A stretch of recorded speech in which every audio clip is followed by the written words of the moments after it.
Have you ever gazed up at the vastness of the night sky, filled with countless stars, galaxies, and mysteries stretching beyond our comprehension, and wondered if there is a creator of all this, then who created the creator? This question isn't just a simple curiosity or a trick posed by skeptics. No, this is one of the deepest and most profound questions humanity has ever asked, a question that has haunted philosophers, scientists, and theologians for centuries. It's a question that doesn't just challenge our understanding of God, but shakes the very foundations of existence itself. Imagine for a moment that every cause in the universe, the formation of stars, the emergence of life, even the ticking of time, has its origin in one ultimate source. And yet that source, according to Christianity, requires no origin of its own. The Bible boldly declares that God is eternal, that He is the Alpha and the Omega, the beginning and the end, the one who simply is. But what does that truly mean? How can something, or rather, someone, exist without a beginning, without a creator? This isn't just a theological puzzle, it's a question that stretches the limits of human reason.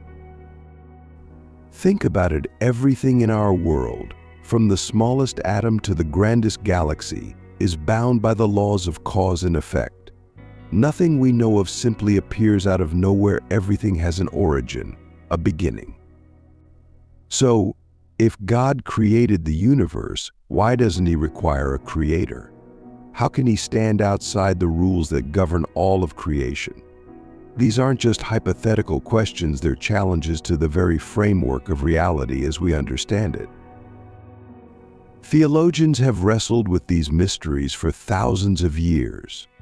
Figures like Thomas Aquinas, Augustine of Hippo, and Anselm of Canterbury devoted their lives to answering this question. Aquinas argued for a first cause that set everything else in motion without itself needing a cause that, by definition, is beyond time, space, and matter. Anselm proposed that if God is truly the greatest conceivable being, then He must exist in reality, not just in our minds, for a God who exists in reality is greater than one who doesn't. Yet, even today, this question stirs fierce debate. Modern thinkers like Richard Dawkins and Stephen Hawking argue that this concept of a self-existent God is simply a convenient way to avoid a deeper inquiry. Dawkins claims that positing an uncreated creator only pushes the problem back a step. Why does the universe need a cause but God does not? Hawking, on the other hand, suggests that the universe could indeed emerge from nothing, with no need for a divine hand. And so we're left with a question that feels as unanswerable as it is essential: can there truly be a being who exists without origin, who created time and space yet is not bound by them? Christianity's response is clear, but it requires a shift in our understanding of existence itself. When God spoke to Moses from the burning bush in Exodus 3:14, He said, "I am who I am." In that profound declaration lies a concept that defies human logic. God exists because He is existence itself. He does not rely on anything else to be. He is self-sustaining, self-originating, and eternal. In this video, we'll explore the timeless mystery of God's existence. We'll dive into the thoughts of ancient philosophers, challenge the arguments of modern skeptics, and look into the pages of the Bible for insight. Prepare yourself for a journey that could change the way you see the universe and your place in it. The answer may just be more staggering than you've ever imagined. In Christianity, God is bound by neither time nor space.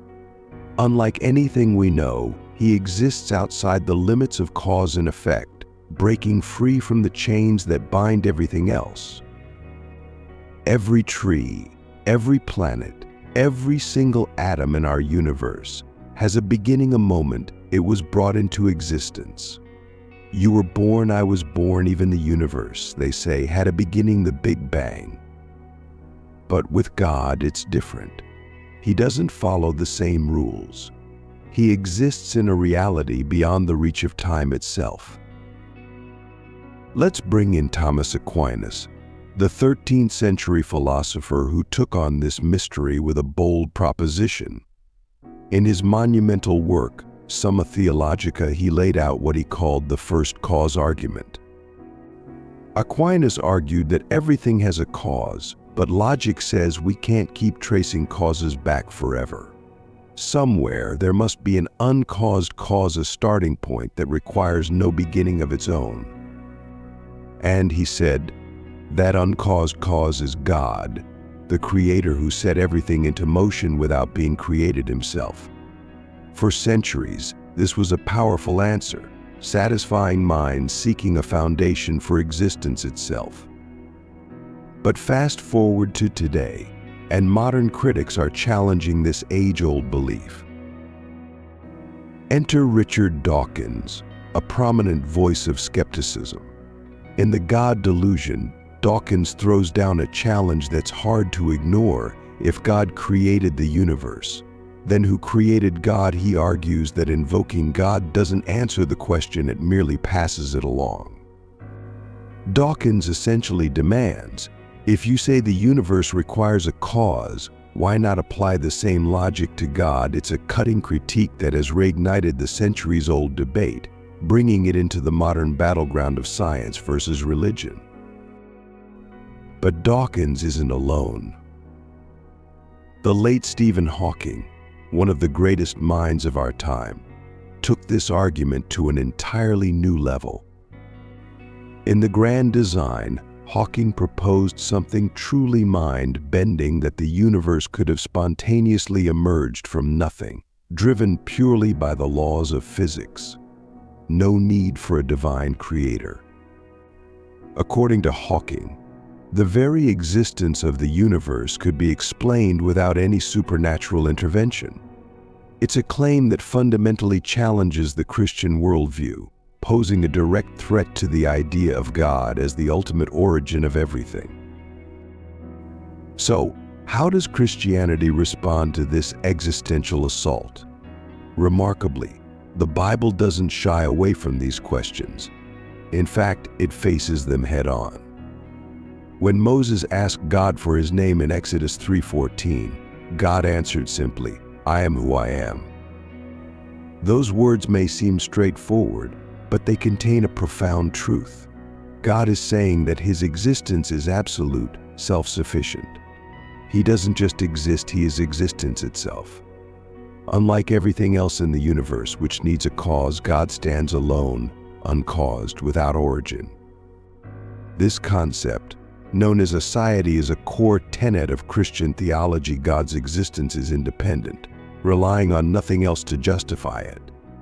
But skeptics argue that this idea of a self-existent God is nothing more than a clever evasion, an excuse to dodge the question.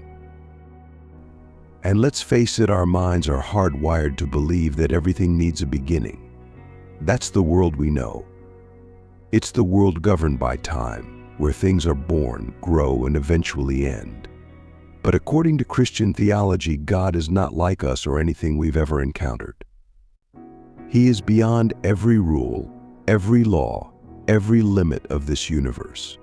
Revelation 22:13 emphasizes this staggering claim: I am the Alpha and the Omega, the beginning and the end. God's existence defies every rule we understand. This isn't just a comforting notion, it's a radical statement that pits believers and skeptics against each other. On one side, believers see God as the ultimate answer, the timeless architect who needs no creator. On the other, critics like Dawkins and Hawking argue that this belief is a convenient way to sidestep the ultimate question: if everything needs a cause, then why should God be exempt?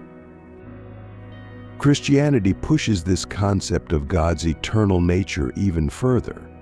Psalm 92 declares, "Before the mountains were born, or you brought forth the whole world, from everlasting to everlasting, you are God." This isn't poetic embellishment, it's a theological statement that God existed even before time itself was set into motion. The concept of God's eternal nature stretches the human mind to its limits. How can we truly understand a being that exists without beginning or end, outside of time itself? It's a mystery that defies logic, a paradox that leaves us grappling with questions we may never answer. And yet, it's also the foundation of Christian faith, the belief in a God who transcends every limitation, who exists beyond time, who simply is. This eternal nature of God isn't just a philosophical puzzle, it's the battleground of faith versus skepticism. On one side, we have those who see God as the ultimate, timeless answer. On the other, modern voices like Dawkins and Hawking, who argue that such an idea is a mere convenience, a way to avoid the hard questions. But maybe that's what makes this debate so powerful. Both sides stare into the unknown, reaching for answers to the mysteries of existence itself. And in that search, perhaps we come closer to understanding not just the nature of God, but the essence of our own existence. Now, this raises some serious questions, doesn't it? Like, how do you even wrap your head around that? Our brains are wired to understand things in terms of beginnings and endings. You're born, you live, you die. Everything follows that same pattern. But when we talk about God's eternal nature, we're in completely uncharted territory. There's no start button, no origin story for God. He just is. To make things even more interesting, this isn't some late-game theological addition to Christianity. Oh no, this idea goes all the way back to the Old Testament. Look at Isaiah 40:28, where it says, "The Lord is the everlasting God, the creator of the ends of the earth. He will not grow tired or weary, and his understanding no one can fathom." This passage is laying it all out. God doesn't get tired, he doesn't age, he doesn't have the limitations we do. He's been around forever, and he'll be around forever. Now, this isn't just a random quirk of Christian belief, it's foundational. Think about it. If God was created, then he wouldn't really be God, right? He'd just be another part of the created order, another being subject to time, decay, and limitations.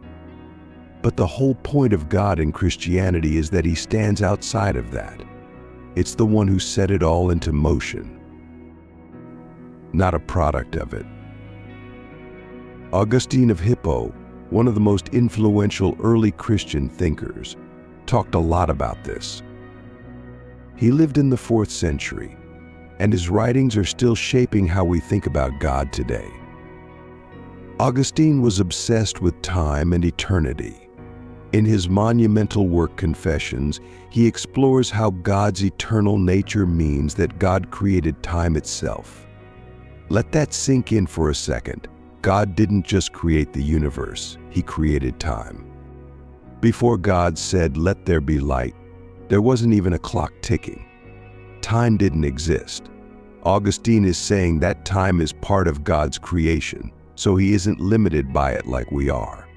Now, I know what you're thinking, okay, cool, but how does this connect with me? Well, here's the kicker. This idea of God's eternal nature changes the whole way we see existence. If God is eternal, then he has the ultimate perspective. He's not just watching human history unfold like we do. One event after another, he sees it all, from beginning to end, in one sweep. That's how Christians believe God knows the future. He's already there. He's in every moment, simultaneously. Think about the implications of that. If God is eternal, then his knowledge is infinite. He doesn't just know things, he's already in the future. This is why, according to Christian theology, God's plan is so powerful. It's not just a blueprint he's following as events unfold. It's a plan that he's already seen the conclusion to. because he exists at every point in time all at once. The Bible makes a bold claim that God is eternal. It's not just a nice idea, it's a fundamental part of Christian belief. And whether or not you believe it, it's hard to deny that this concept sets God apart from anything else in the universe. There's no origin story for God because, in Christian theology, he's the origin of everything else. Now, buckle up because this next one is going to really challenge how you think about existence itself. We're diving into the ontological argument, and trust me, this one's a game changer. First off, let's talk about Anselm of Canterbury, a medieval philosopher and theologian from the 11th century who didn't just sit around thinking small thoughts. This guy went all in on some of the biggest questions about God. Here's the core of Anselm's famous argument, known as the ontological argument: God is that than which nothing greater can be conceived. Yeah, it sounds a bit mind-bendy, but stick with me. Anselm is saying that God, by definition, is the greatest possible being. He's so great that nothing greater can even be imagined. And here's the kicker: if God exists only in our minds and not in reality, then we could imagine something greater, which is a God that exists in reality. But if we can imagine a greater being than the one that exists only in our minds, then the God in our minds isn't really God at all. In other words, the very concept of God demands that he exists in reality, because a God who exists in reality is greater than one who only exists as a thought or an idea. Anselm's point is simple, but absolutely huge. If you can conceive of God, then God must exist. If he didn't, he wouldn't be God, because the greatest possible being has to exist to actually be the greatest. Now, I get it. This sounds pretty abstract, but this argument rocked medieval philosophy. And Anselm wasn't just spitballing here. This was carefully crafted logic meant to show that God's existence is a necessary truth, not just a possibility or a maybe. We're talking about a philosophical claim that says you can't even think about God without acknowledging his existence. It's bold, it's audacious, and yeah, it sparked some major debates. One of the most famous responses to Anselm came from Gonilo of Marmoutiers, a contemporary of Anselm. Gonilo wasn't buying it. He basically said, wait, Anselm, if I can imagine the greatest possible island, does that mean it has to exist? In other words, Gonilo argued that just because you can imagine something doesn't mean it must exist in reality. He tried to expose what he thought was a flaw in Anselm's reasoning. You can't think something into existence. Gonilo's critique went down in history as one of the first real challenges to the ontological argument. But Anselm didn't flinch. He doubled down. His reply: God isn't like an island or any other thing you can imagine, because God is a necessary being. In Anselm's view, God is fundamentally different from anything else we could think about. He's not contingent on anything else for his existence. He has to exist by the very nature of what it means to be God. Fast forward to modern philosophy, and guess what? Anselm's argument is still a hot topic. Immanuel Kant, one of the most influential philosophers of the Enlightenment, took a swing at it too. Kant didn't exactly love the ontological argument. He said that existence isn't a predicate, meaning it's not something you can just add to the definition of a thing to make it greater. He basically argued that existence isn't something you can include in the concept of God to prove he exists. But here's the wild part.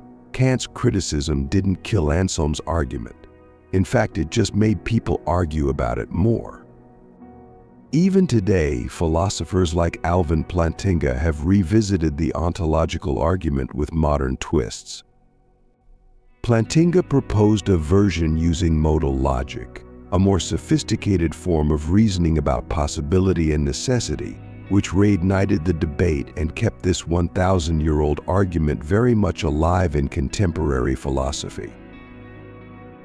Now let's dive headfirst into one of the biggest questions people love to throw out there. Is there a cause? The idea is simple enough. Everything we know in this universe seems to need a cause. A tree doesn't just spring up without a seed. A building doesn't just appear without someone building it. And you certainly didn't come into existence without your parents. But when it comes to God, things aren't quite so straightforward. In Christianity, the idea of causality, the need for something to be caused by something else, doesn't apply to God. Yeah, it sounds wild, but the entire foundation of Christian theology rests on the belief that God is different from everything else in existence. He doesn't need a cause because he is the uncaused cause. This concept of God being the uncaused cause is rooted deep in Christian philosophy, going all the way back to the earliest church fathers. Take Athanasius of Alexandria, for example, a 4th century theologian who fiercely defended this very idea. Athanasius argued that God, by his very nature, is self-sufficient and doesn't depend on anything for his existence. He exists by his own power, and there's nothing before him, nothing above him. He's what theologians call Aseity, which is just a fancy way of saying God exists in and of himself. This whole idea of God not needing a cause is tightly connected to his eternal nature, which means he isn't bound by time or space. Unlike everything else in the universe, God didn't begin at a certain point. He wasn't born into existence. Instead, God has always been there. So when people ask, who created God, it's like asking who created time itself. God is beyond creation. Let's bring in Aristotle for a second. Yeah, he wasn't a Christian, but his ideas laid a lot of the groundwork for Christian thought later on. Aristotle talked about the idea of the unmoved mover. It's the same concept in a lot of ways. He said that everything in motion needs something to set it in motion, but at some point you need something that started all that motion without itself being moved. And that, in Aristotle's mind, was the unmoved mover, the ultimate cause of everything that doesn't itself need a cause. When Christianity adopted this line of thinking, God became that ultimate mover, the uncaused cause behind the entire universe. You might be thinking, okay, but why doesn't God need a cause? Everything else does. Great question. Causality applies to things that have a beginning, things that come into existence at a particular point in time. But God, according to Christian belief, doesn't have a beginning. He's always been there. Genesis 1:1 tells us, in the beginning, God created the heavens and the earth. Notice how it doesn't say anything about God being created. In fact, it just assumes God's existence as a given. He's there, ready to create. The Bible never talks about God being created because, in Christian theology, he wasn't. He's the one doing the creating. Enter Thomas Aquinas, a 13th century philosopher who took Aristotle's ideas and fused them with Christian thought in a way that's still discussed today. Aquinas developed his famous 5 ways of proving God's existence. And one of them is the argument from motion, which is directly linked to causality. Aquinas argues that everything in the universe is in motion because it was set into motion by something else. But you can't keep going back infinitely. At some point, you need a starting point. That starting point, according to Aquinas, is God. God is the first cause, the unmoved mover, the one who sets everything in motion, but doesn't need anything to move him.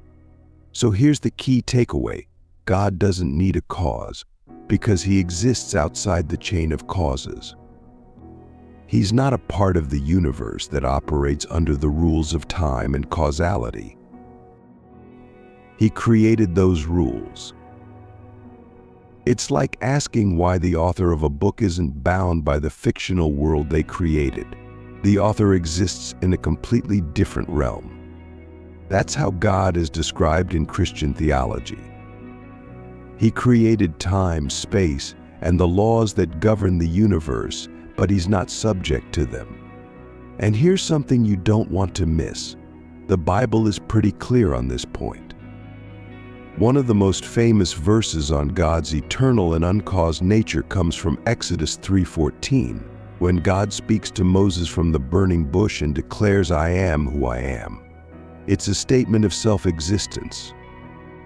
God is saying, "I exist because I exist. I don't rely on anything else to be here. I just am."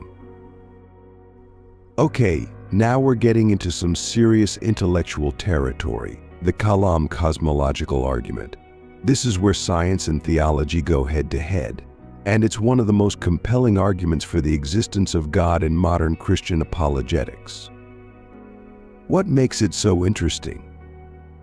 It doesn't just rely on philosophical ideas, it pulls in scientific evidence and forces you to think about the very origins of the universe. So where did this all start? The Kalam argument isn't some brand new concept. It actually has its roots in medieval Islamic philosophy, but over the centuries, Christian thinkers have adapted it. Today it's most famously championed by William Lane Craig, a contemporary philosopher and theologian who has debated some of the biggest names in atheism. This argument has become one of the go-to points in debates about God's existence, and it's easy to see why it's smart, scientific, and incredibly hard to dismiss. The Kalam cosmological argument is built on a simple premise. It goes like this. 1. Everything that begins to exist has a cause. 2. The universe began to exist. 3. Therefore, the universe has a cause. Seems straightforward, right? But when you unpack each part, you start to see how deep this argument really goes. Let's break it down. The first premise, everything that begins to exist has a cause, is something that no one really argues with. It's basically common sense. You don't expect a house to just appear out of nowhere. You don't think your car randomly popped into existence. If something exists, and it had a beginning, it must have had a cause. Science agrees with this, and so does everyday experience. So no one's fighting on this one.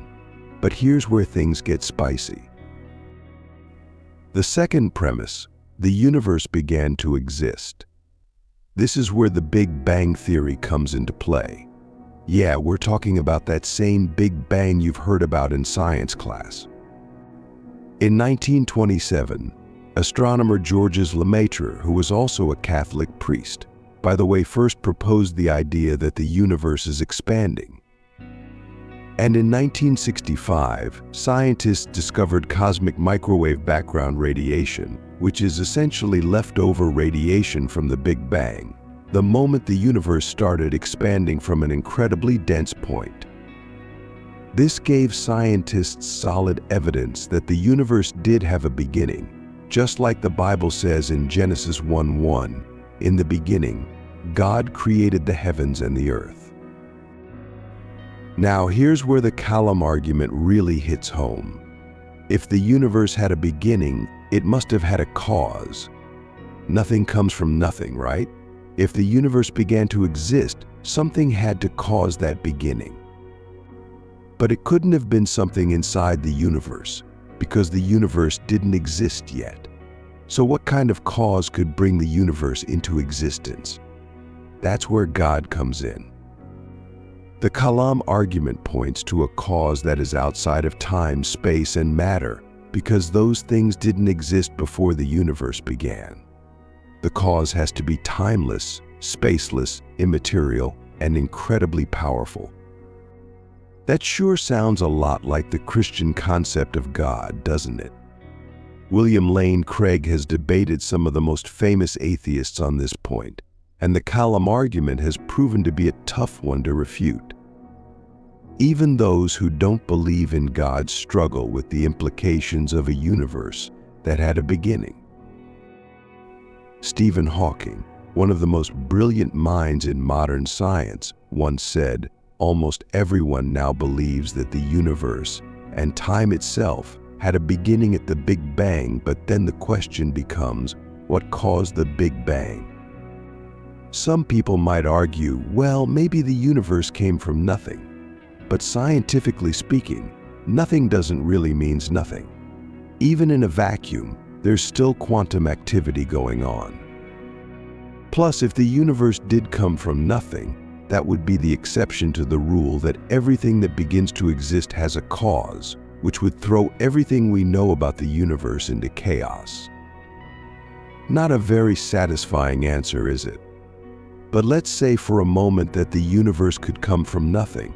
Why did it come into existence at that exact moment and not at some other time? There had to be a cause that chose to bring it into existence. That cause, according to the Kalam argument, is God. What's brilliant about this argument is how it uses modern science to support the idea of a creator. The Big Bang is one of the most well-established theories in cosmology, and it lines up perfectly with the idea that the universe had a definite beginning. Even Einstein's theory of general relativity, which describes how gravity works on a cosmic scale, suggests that time and space are intertwined and have a starting point.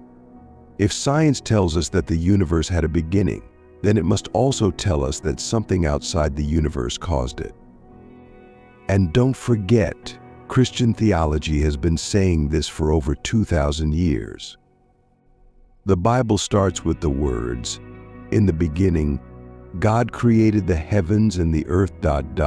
That's a pretty clear statement about the universe having a beginning, long before scientists figured out that the universe wasn't eternal. All right, time to go way back in history. We've talked about modern philosophers and scientists, but now it's time to dive into some of the earliest minds of the Christian church, the Church Fathers. These were the intellectual heavyweights of their time, shaping much of what we now understand as Christian theology. And they had a lot to say about the nature of God, especially when it came to his existence. Let's start with one of the most important figures, Athanasius of Alexandria. This guy was a 4th century bishop in Egypt, and he didn't mess around when it came to defending the idea that God has no beginning and no end. In his work on the Incarnation, Athanasius emphasized that God exists outside of creation. God is above all things created, he wrote, insisting that while everything else in the universe was made, God simply is. He doesn't rely on anything else to exist, and his nature is eternal, existing before time itself. What's really fascinating about Athanasius is that he was battling Arianism, a major heresy at the time that claimed Jesus was created by God and therefore not equal to him.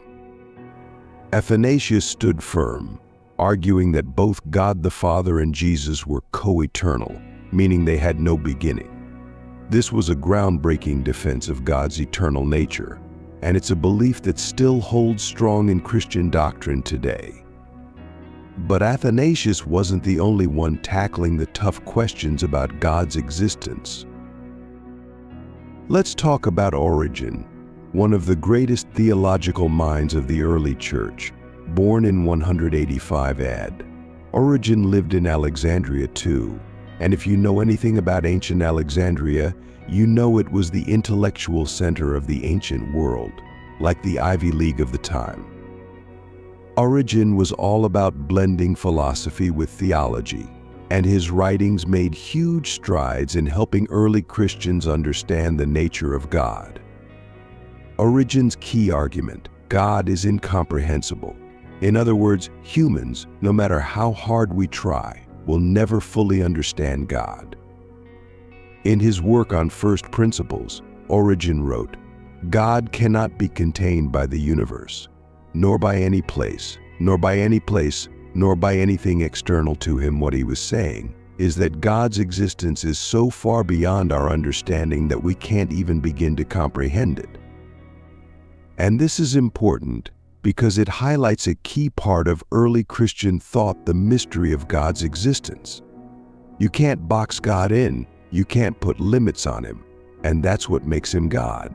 He exists outside of anything we can grasp with our finite minds.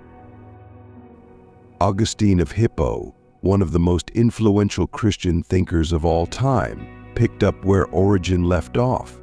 Born in 354 AD, Augustine is famous for his writings on time, creation, and the nature of God. One of his most influential works, Confessions, dives deep into the idea that God created time itself. Augustine argued that God exists outside of time, meaning he's not bound by past, present, or future like we are. He wrote, "For you are the creator of all times, and before all times you are, and no time is co-eternal with you." What's mind-blowing here is that Augustine was talking about these things long before modern science even had a clue about the origins of the universe. He anticipated the idea that time itself is a creation, which lines up with what we now know from Einstein's theory of relativity, that time and space are intertwined and had a beginning. Augustine was way ahead of his time, showing that even the most ancient Christian thinkers were grappling with concepts that still challenge us today. These early church fathers weren't just trying to make abstract philosophical points. They were fighting real battles against heresies, against competing worldviews, and even against their own limitations of understanding. But their work laid the foundation for how Christians today think about God's existence. God isn't just the biggest or most powerful being we can think of. He's beyond all categories of existence. He's not just the cause of the universe, he's outside the universe altogether. He exists because he is the very definition of existence. What's fascinating is that the Nicene Creed, which was established in 325 AD and is still recited in many Christian churches today, embodies a lot of the ideas these church fathers fought for. It opens with, "We believe in one God, the Father Almighty, maker of heaven and earth, of all things visible and invisible." This one sentence sums up the belief that God created everything, both what we can see and what we can't see, and that he exists outside of it all. One of the things that really stands out about the church fathers is their boldness. They weren't afraid to challenge the philosophical and religious ideas of their day, even when those ideas were deeply embedded in the culture. People like Athanasius and Augustine were standing up to massive opposition, but they stuck to their guns because they believed that understanding God's eternal nature wasn't just a theological point, it was foundational to everything else Christians believe. God's existence isn't just about a philosophical or scientific argument, it's part of a bigger plan for humanity. If you've been following along this far, you already know that Christian theology teaches that God exists outside of time, space, and the universe itself. But here's the thing, his existence is tied directly to our existence. From the very beginning, the Bible frames humanity's story as one of the relationship between the Creator and his creation. In Genesis 1:26, we read, "Let us make man in our image." After our likeness, this shows right from the start that humans aren't just accidents of nature. We're purposefully made in the image of a Creator who exists outside of all the limitations we face, and yet is intimately involved in our world. But here's where it gets really deep. The existence of God is central to the concept of free will, moral responsibility, and the destiny of humanity. Think about it. Without God, who defines what is right or wrong? What's the ultimate purpose of life, if everything in the universe is just random particles colliding? Then what does it even mean to live a meaningful life? According to Christian belief, God's eternal existence gives meaning to our choices, our struggles, and our purpose. It's not just that God created the universe and left us to figure it out on our own. The Bible reveals a much bigger picture, one where God has been guiding humanity from the very beginning, offering us the choice to follow Him, to live with purpose, and to eventually share in His eternal life. One of the clearest examples of this bigger plan comes from the New Testament. John 3:16 gives us a direct link between God's existence and our future.